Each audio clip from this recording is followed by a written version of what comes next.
अस्सलामुअलैकुम दोस्तों, मोहम्मद फैसल नई वीडियो के साथ अपने चैनल हरकत में बरकत में आपकी खिदमत में हाजिर और मेरे साथ मोहम्मद ताहिर खान। अस्सलामुअलैकुम, मेरा नाम है Mohammad Tahir Khan. Highlights of life channel का नाम है यूट्यूब पर। आप मेरी आंखों में खून उतरा हुआ देख रहे हैं। इस बात पे भाई खून उतर आया आपकी आंखों में। जिस बंदे को सीधी बॉल नहीं खेलनी आती उसे चीफ सिलेक्टर बना दिया टेस्ट टीम सिलेक्ट करने की। भाई मैं आप इस बात के ऊपर जो है ना दो तीन जुगते मैं सोशल मीडिया से आपने भी देखी होंगी, तो मैं जरा दो तीन जुगते शेयर कर दूं। एक बंदा कह रहा है कि उस बंदे को चीफ सेलेक्टर बना दिया जिसको आज तक ये नहीं पता चल सका कि वो बॉलर है या बैट्समैन है या फील्डर है।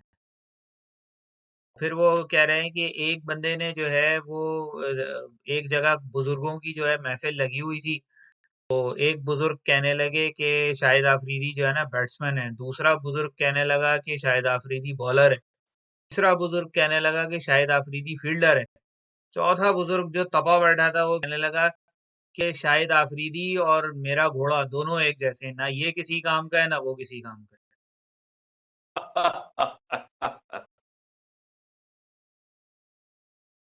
तीसरा जो है वो एक साहब कहने लगे कि भाई यानी हर वो कहते हैं ना इस वक्त चंदे की जुगते लग रही हैं शायद आफरीदी को।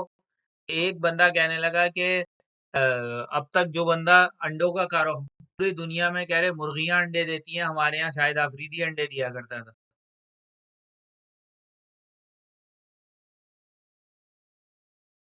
मैं सीरियसली कॉम्प्रिहेंड ही नहीं कर पा रहा कि कैसे हम किस तरफ जा रहे हैं, हम किस गली जा रहे हैं। हम हमारा कोई ठिकाना नहीं। आतिफ हाँ, असलम ने 15 साल पहले ये गाना गाया था। तो बहुत उसका दूरंदेश उन्होंने शख्सियत के हामिल हैं मुझे लगता है आतिफ असलम साहब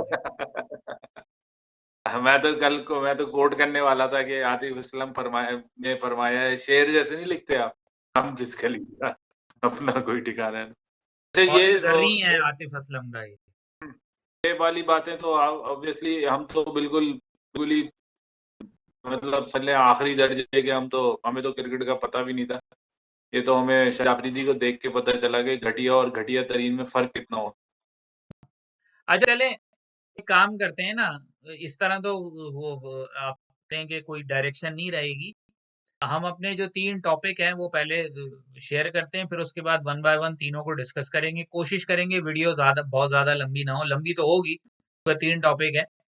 पहला टॉपिक तो भाई हम जो तीसरा टेस्ट मैच हारने के बाद वीडियो ना बना सके, पहले तो एक दो दिन जो है वो हमारा वो कहते हैं ना दिल ही नहीं चाहा कि वीडियो बनाई जाए। उसके बाद फिर मसरूफियत वाला मामला रहा, नहीं बना सके। लेकिन बहरहाल तीसरा टेस्ट भी एज यूजुअल पाकिस्तान वैसे ही हार गया जैसे दो टेस्ट हारा था। तो क्योंकि अब आप एक जैसे वो कहते हैं ना, जब आप किसी फॉर्मूला में एक जैसे इनपुट देते रहें तो आउटपुट भी आपको वैसे ही मिलेगा। कभी ऐसा नहीं हो सकता कि आप एक ही फॉर्मूले के अंदर सेम इनपुट दिए जाएं और आपको आउटपुट डिफरेंट मिले। तो वही जो बेवकूफियां पहले दो टेस्ट मैच में की, तीसरे टेस्ट में भी उन्होंने उसी को कंटिन्यू रखा। बेवकूफी के साथ साथ हठधर्मियां भी थी, तो उन हठधर्मियों को भी कंटिन्यू रखा तो बस वही रिजल्ट आना था। आप जल्दी से तीसरे टेस्ट के बारे में कहें तो फिर हम बात करते हैं राजा जी की रुखसती और सेठी साहब की जो है ना आमद। भाई मैं सिर्फ तीसरे टेस्ट को इस तरह देखता हूँ कि हम तीनों टेस्ट में ना असल में यार थोड़ी सी लंबी है स्टोरी। स्टोरी इस तरह लंबी है जैसे मैंने बॉलिंग का बताया था। पिछले साल पाकिस्तान किन बॉलर्स के साथ खेला था तो और अचानक से जो है आप कंसिस्टेंसी टेस्ट टीम तब्दील नहीं करनी चाहिए। मुझे नहीं पता आप 3-0 से हारे, 6-0 से हारे, 9-0 से हार जाए आप कोई सीरीज, आप टेस्ट टीम को आप रोज रोज तब्दील नहीं करते। तो मैं बहुत सारे सवालात दिमाग में आते हैं जब बंदा टीम एक तो देखता बंदा मीडिया पब्लिसिटी यानी वो जो एक पब्लिक रिलेशन का इदारा जो है वो शोएब मलिक का जैसे फेसबुक पे और ट्विटर वगैरह पे खरीदे हुए फैंस हैं। इसी तरह मुझे लगता है शान मसूद के खरीदे हुए फैंस हैं। इसी तरह मुझे लगता है मोहम्मद हारिस के खरीदे हुए फैन थे। इसी तरह मुझे लगता है शाहिद आफरीदी के हैं। इसी तरह मुझे लगता है हारिस रऊफ के हैं, शाहीन आफरीदी के हैं। मुझे सबका पता है कि कोई ना कोई पीछे जो है ना वो कोई बैठा है, इन्हीं का कोई चट्टा बट्टा कजन वजन बैठा है और वो फुल टाइम जो है वो पोस्ट कर रहा है। इतनी करीब की फैमिली की पिक्चर उठा के कोई पोस्ट नहीं कर सकता जब तक आप अंदर मौजूद ना हो। तो वो तो एक सोशल सोशल मीडिया की चीज। लेकिन आपने टेस्ट टीम का बर्बादा इस तरह मचाया है कि शान मसूद जब मुश्किल दौरे करके आ गए, ऑस्ट्रेलिया से हार गए, न्यूजीलैंड से हार गए और इंग्लैंड से हार गए आप टेस्ट सीरीज, उसके बाद आपने आदि आबिद अली को और इमामुल हक को लेके पहले वो इमाद भट्ट था ना, इमरान भट्ट। जो स्लिप इमरान भट्ट, वो उन दोनों को खिला दिया। पिछले साल अनफॉर्चुनेटली आबिद अली के साथ प्रॉब्लम हो गया, इमामुल हक और अब्दुल्ला शफीक आ गए। अभी इमामुल हक इंजर्ड हो गए, तो चलो समझ में आता है कि कोई ऐसी चेंज जो जरूरत होती है आपको अनफिट होने की वजह से या सेहत की खराबी की वजह से, आप कर लो, कोई बात नहीं, बड़ी मसला नहीं। अजहर अली तो आपको पता है कांस्टेंट फिगर चलते आ रहे थे, उन्होंने पहले भी कुछ नहीं किया था, उसके बाद भी उन्होंने कोई ऐसा खास कारनामा नहीं दिया।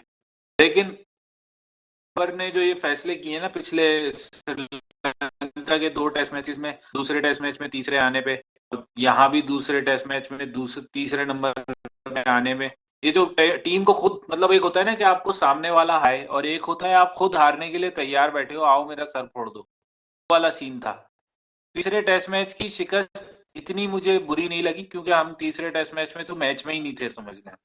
उन्होंने वो 26 रन, हमें लग रहा है कि वो 26 रन से हराए, लेकिन अगर आप पूरी टेस्ट सीरीज देखें तो किसी एक सेशन में तो उन्होंने हमारे 5-6 आउट कर लिए, या तो वो इस तरह से सोच, मतलब आप सोच देखें इंग्लैंड की, या हमारे जो बेवकूफ लोग जो बैठे हुए और जो टेस्ट टीम का बिगाड़ा मचाने में लगे हुए, एक प्लेयर से टीम बिगड़ गई पूरी। फवाद आलम 5वें नंबर पे खेलता है और रिजवान 5वें नंबर पे खेलता है। आप फर्क देख लें, टेस्ट मैच कितनी स्क्रूटनी वाली चीज है कि आप एक नंबर आगे पीछे कर लें।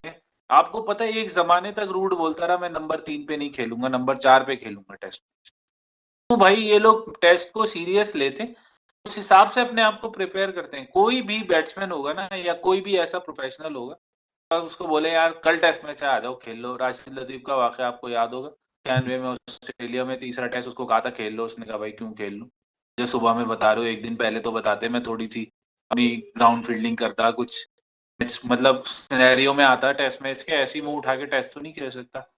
और आप ये भी समझ लो 29 की एवरेज के साथ शान मसूद वापस आ गया, 29 की 26, और मेरे ख्याल से 36 या 37 की इमामुल हक की टेस्ट बैटिंग एवरेज है। अब्दुल्ला शफीक चलो अभी स्टार्ट है, उसका कुछ नहीं है, खबर 48 के करीब है। रिजवान अभी चल रहा था 41 42 के करीब। सब मैं मानता हूं, लेकिन एक प्लेयर की कमी की वजह से, सिर्फ एक बैट्समैन की वजह से आपकी पूरी टीम बर्बाद हो। टेस्ट में आपको पता नहीं था कि आपके विकेट ऐसी बना दी आपने। दूसरे टेस्ट में आपने 2 ऑलराउंडर अचानक से खिला दिए, फहीम अशरफ और नवाज, में से बॉलिंग दोनों ने, एक मेरे ख्याल से टोटल 12 ओवर किए फहीम अशरफ ने मैच में। आप कहीं पर भी ये सोच नहीं रहे थे कि आप, ये कोई टेस्ट मैच था, ये कोई मजाक था, ये 3-0 से जो हारे हैं, इस तरह से बर्बाद किया गया। वो कहते हैं ना कि हमें अपनों ने लूटा, गैरों में कहाँ दम, वाला सीन करके आपको, मतलब इंग्लैंड हमें हरा के नहीं गया है, इंग्लैंड हमें जलील करके गया, खींच के गया। उसने हमें खींचा है कि टेस्ट टीम को इस तरह चलाया जाता है, और आपने इसको गधा गाड़ी बनाया हुआ, थके गधा गाड़ी।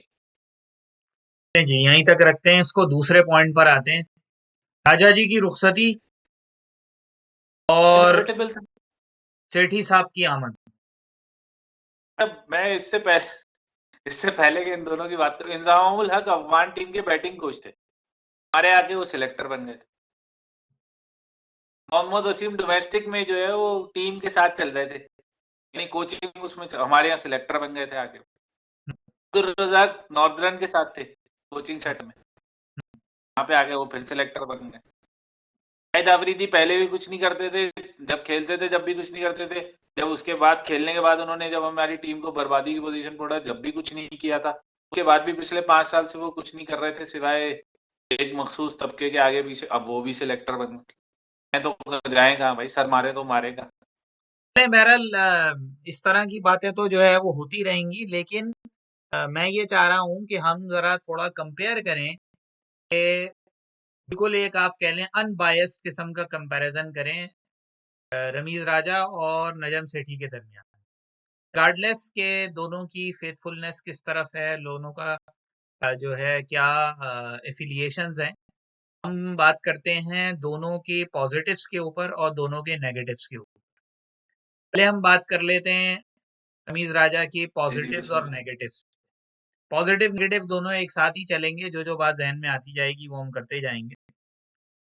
रमीज राजा के आने से जो पॉजिटिव चीजें थी दो तीन, वो ये थी कि एक काम जो रमीज राजा ने किया, पाकिस्तानी सेटअप से, क्रिकेट बोर्ड के सेटअप से जितनी भी माफियाज थी उनको दूर कर दिया था।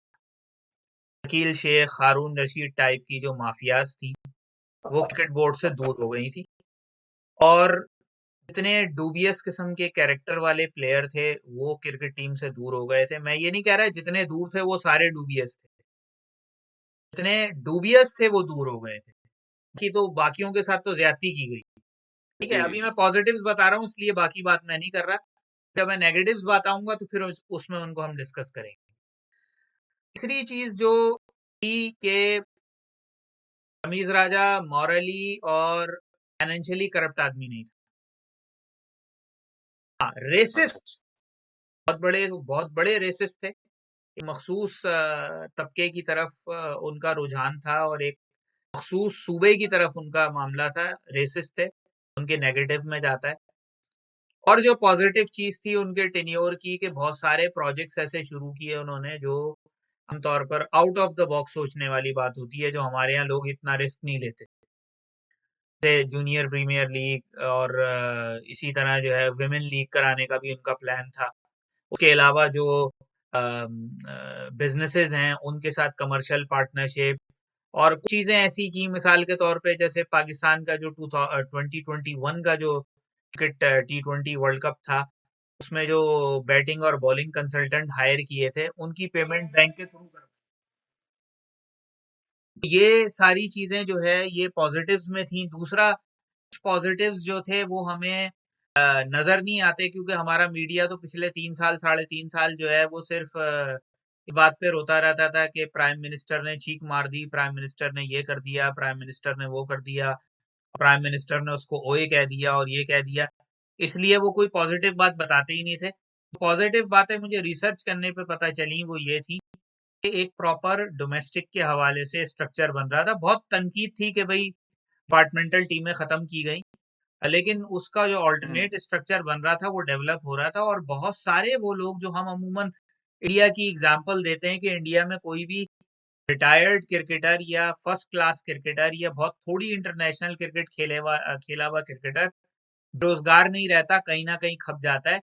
उस तरह का सेटअप पाकिस्तान में भी बनना शुरू हो गया था। बहुत सारे लोग, इवन पीसीबी, बहुत सारे जो लोकल क्लब्स हैं उनको भी कोचेस प्रोवाइड कर रहा था और उनकी तनख्वाहें वगैरह का मामला हो रहा था। तो ये पॉजिटिव चीजें थी जो रमीज राजा के दौर में हो रही थी।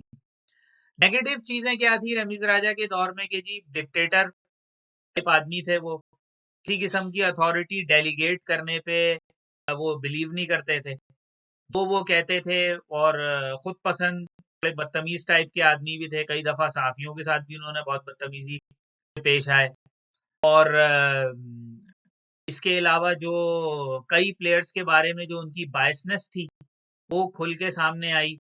जी, कई प्लेयर्स को वो सेलेक्ट नहीं होने देते थे। अननेसेसरीली उन्होंने कप्तान को इतना पावरफुल बना दिया कि कप्तान ने अपने प्लेयर्स गैंग बना के बदमाशी स्टार्ट कर दी। जी, वो एक ट्रेंड चलना शुरू हो गया सोशल मीडिया पे, सोचना भी मना है। भाई तुम्हारे बाप की टीम है कि सोचना भी मना है? अगर कप्तान को हटाने की बात हो रही है, सोचना भी मना है। और उसमें जो उनके गैंग के लोग हैं उन्होंने बाकायदा ट्वीट्स की, वो तो बाद में सुसर जी ने कहा बेटे डिलीट कर इसको, वो डिलीट की है दामाद जी ने उनकी वो ट्वीट, अदरवाइज जो है वो भी कर चुके थे उनकी फेवर में।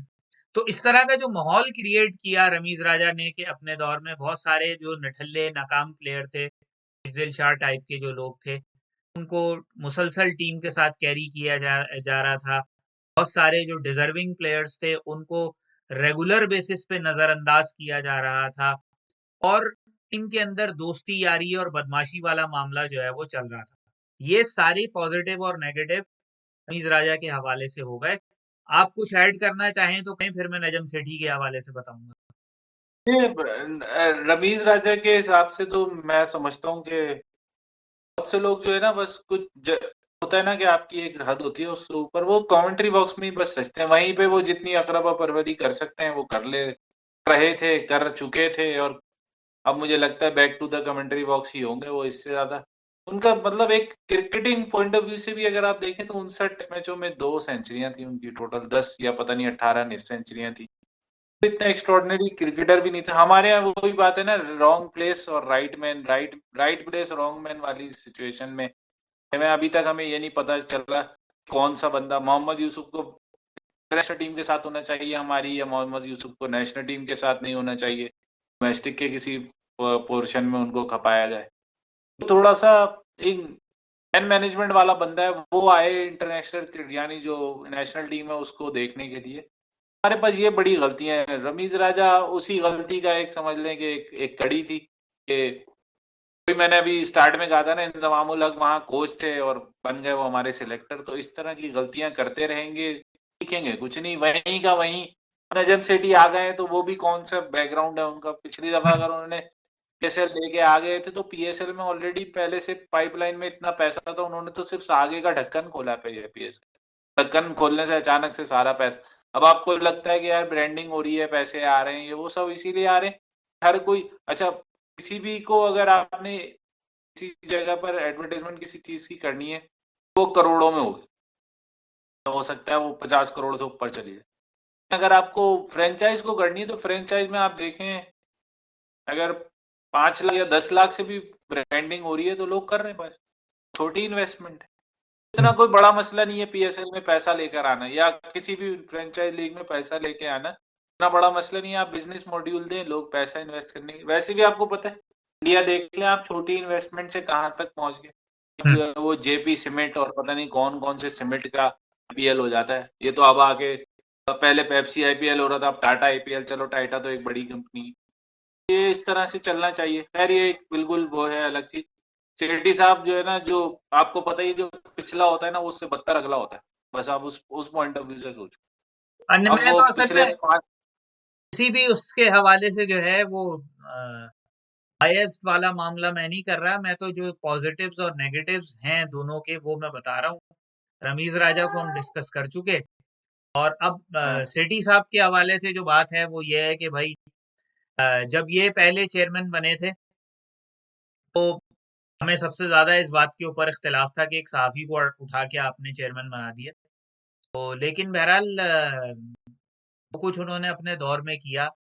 नेगेटिव्स में तो बहरहाल नेगेटिव को हम बाद में डिस्कस करेंगे, पहले पॉजिटिव्स की हम बात करते हैं।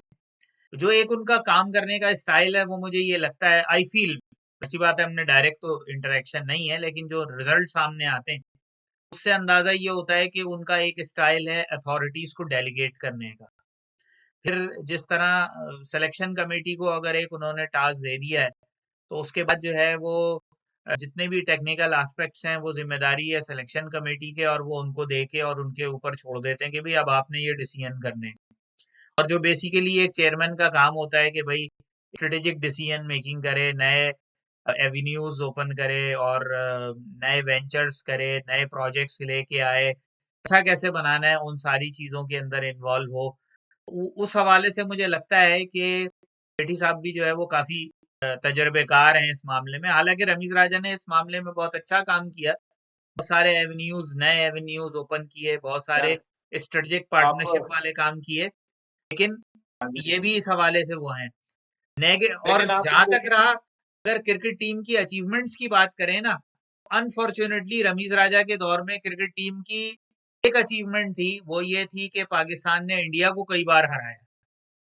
बाकी कोई बड़ा टूर्नामेंट पाकिस्तान नहीं जीत सका, कोई सीरीज पाकिस्तान की सीरीज नहीं जीत सका, कोई आईसीसी टूर्नामेंट नहीं जीत सका। ठीक है, और हमारे जो चंद प्लेयर्स थे उनके रिकॉर्ड्स पे रिकॉर्ड बनते चले गए, लेकिन इनको उसको कोई फायदा नहीं हुआ। दूसरी तरफ जो सेठी साहब के दौर में था, पाकिस्तान 2017 की चैंपियंस ट्रॉफी जीता, पाकिस्तान आईसीसी T20 रैंकिंग में जो है वो नंबर 1 रहा तकरीबन 28-29 महीने तक। ठीक है, उसके अलावा ओडीआई में पाकिस्तान की रैंकिंग काफी बेहतर थी। पाकिस्तान टेस्ट में 15 दिन के लिए ही रहा, लेकिन टेस्ट में नंबर 1 रहा। ये सारी अचीवमेंट जो थी वो उन्हीं के दौर में थी। मैं ये नहीं कहता कि ये सब कुछ सेठी साहब ने किया होगा, लेकिन बहरहाल इस तरह हर चीज का डिसक्रेडिट चेयरमैन को जाता है तो क्रेडिट भी डायरेक्टली या इनडायरेक्टली चेयरमैन को जा रहा होता है। जो नेगेटिव चीज मैं बताना बिल्कुल चाह वो रहा हूँ, बात फिर आपकी बारी, जरा ये फिनिश कर लूं फिर आप इसको ऐड कीजिएगा इसमें। नेगेटिव चीज ये है कि सेठी साहब के आने के बाद वो सारी माफियाज जो क्रिकेट से दूर हो गई थी, वो सारी माफियाज अब दोबारा क्रिकेट बोर्ड में घुस गई हैं। शकील शेख बहुत बड़ा माफिया है पाकिस्तान क्रिकेट का, वो दोबारा गवर्निंग बॉडी के अंदर आ गया है, आ गया ही कहूंगा मैं। क्योंकि वो इस लेवल का माफिया आदमी है कि अपने बच्चों को खिलाने के लिए वो किसी को भी टीम से निकलवा सकता है। सलमान बट को निकलवा दिया था टीम से अपने बच्चों को जबरदस्ती टीम में शामिल करने के लिए। ठीक है जी। और दूसरा, बाकी जितने भी और इस तरह के माफियाज के लोग हैं, पाकिस्तान क्रिकेट के साथ वो जो कहते हैं ना पैरासाइट जू की तरह चिपका हुआ हारून रशीद वो दोबारा आ गया है पाकिस्तानी क्रिकेट सेटअप के अंदर। उसको निकाला गया था पिछले दौर में, रमीज राजा ने बड़ा अच्छा काम किया था। तो ये नेगेटिव्स हैं कि वही दोबारा माफियाज, वही लोग दोबारा आ गए हैं सेटअप के अंदर, वो जिनकी जो भी आप कह लें इनकी भी कंट्रीब्यूशन रही है पाकिस्तान क्रिकेट की बर्बादी में। तो आप इसमें जो ऐड करना चाहें। आपकी ये बात तो 100% सही है, सेठी साहब करते होंगे सारे काम, लेकिन यार हम कब तक ये जो है हम मीडियोकर लोगों के साथ कब तक और जिंदा रह लेंगे? मुझे ये फिक्र, क्योंकि हमारा ना ये सफेद हाथी है जो क्रिकेट है ना, हमने बाकी सारे स्पोर्ट्स को जो है ना वो दफना दिए, सिर्फ एक क्रिकेट ही बचा जिससे पैसा कमा रहे हैं हम, बाकी किसी चीज में कोई पैसा नहीं है। बल्कि इवन आप देखेंगे अभी हमें कुछ अर्से पहले जो है वो हॉकी का एक टूर्नामेंट हम मिस कर गए थे, वो इसीलिए कि हमारे पास फंड्स नहीं थे कि हम वीजा प्रोवाइड कर सकें। उसमें लॉबिंग और बहुत सारी चीजें भी शामिल हो जाती हैं। लेकिन आप अगर सिर्फ क्रिकेट तक रहें तो रमीज राजा का जो 15 महीने और 10 दिन का जो दौर था ना यार, मैं इस लिहाज से कहूंगा कि या तो प्लेयर पावर के आगे आप गिर गए, जो आपने सजदा कर दिया प्लेयर पावर के आगे, क्योंकि आपको भी बोर्ड में रहना है, सीधी सी बात है। अगर या तो आप एडमिनिस्ट्रेटर अच्छे लेकर आए, चले मैं मानता हूँ क्रिकेटिंग बंदे ना हो बोर्ड में, लेकिन आप अभी ये जो लोग आए हैं अचानक से, वो सारे लग रहा है यूबीआई के दफ्तर से आए हैं, अपने पेंशन के चेक लेने गए थे, से उन्होंने यहाँ भेज दिया कि यार जाओ पीसीबी में ज्वाइन कर लो। इस तरह के सिनेरियो में तो आप प्रोग्रेसिव हैं क्या? ये मुझे नहीं लग रहा कोई भी प्रोग्रेसिव होगा।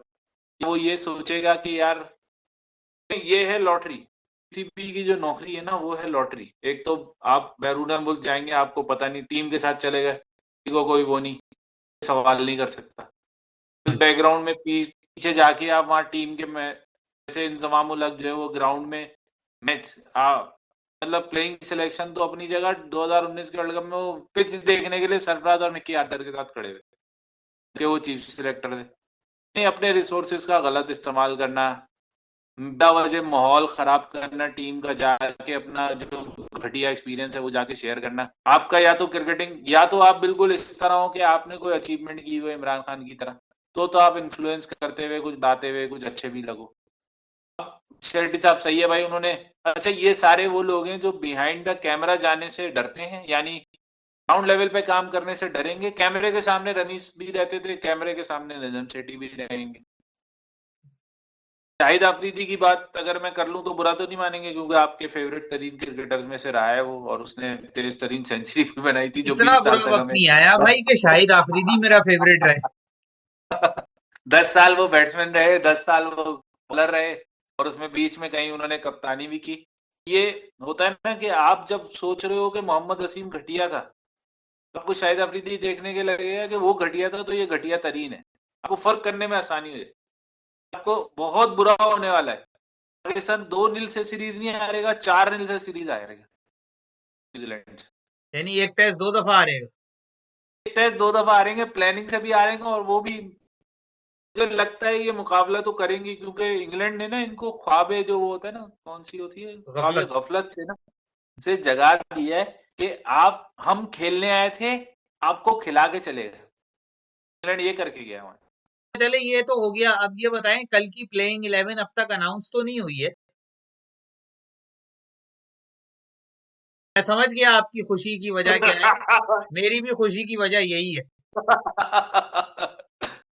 आने वाला है दिन सुबह का लेकिन इंशाल्लाह। मुझे ये अगर जो प्लेइंग 11 इस वक्त सोशल मीडिया पे घूम रही है, अगर यही प्लेइंग 11 है, ये तो फिर इसका मतलब है कि इन्होंने सही इंटरफेरेंस करके और मेक देखिए श्योर वो किया है कि बाबर दोबारा वही फजूल किस्म की सिलेक्शन ना करे और बगैर फास्ट बॉलर्स के टेस्ट मैच खेलने ना पहुंच जाए।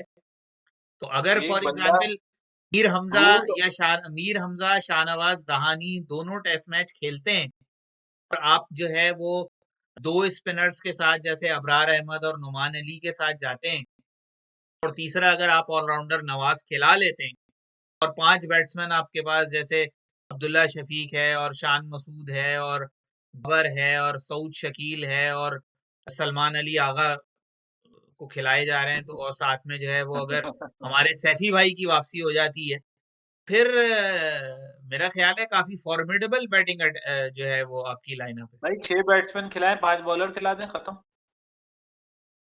आपको कभी आपने टेस्ट टीम में आपको याद है वो वॉन मेगरा ली वाला दौर याद है आपको?